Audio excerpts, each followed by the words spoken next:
నువ్వు భారతదేశంలో పేదలకి సేవ చేస్తావా, అనాథలకు సేవ చేస్తావా, వితంతువులకు సేవ చేస్తావా, వైద్య సేవలు అందిస్తావా, విద్యా సేవ అందిస్తావా, ఏం చేస్తావో చెయ్యి, లెక్క చూపించు, ఆ లెక్క ప్రకారం ఖర్చు పెట్టు అని అడిగితే అట్లా చెయ్యము, నువ్వు మాకు విదేశాల నుంచి వచ్చే నిధులు మా ఇష్టం వచ్చినట్టు ఖర్చు పెట్టుకుంటాం, మేము మతం మార్చిన నువ్వు అడక్కు, అది మా ఇష్టం, అవతల హక్కు అంటూ గొడవ చేసేటటువంటి సంస్థలు ఇప్పుడు కేంద్ర ప్రభుత్వాన్నే బెదిరిస్తున్న మాట వాస్తవం.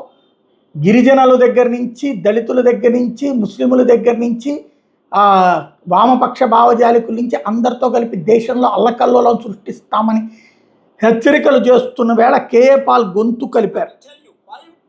Prime Minister Modi ji, Home Minister Amit ji, today August 6th, the FCRA amendment bill you are introducing in the Lok Sabha and Rajya Sabha today is going to destroy India's economy, India's income, India's GDP, India's future, India's youth for years to come.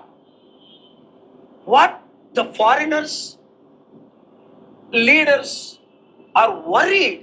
You see Republican leaders already tweeting that the property belonged to Christians, trillions of dollars, and property belonged to Muslims, trillions of dollars, that you are taking this away legally and giving it to Adanis and Ambanis and converting churches and mosques to temples.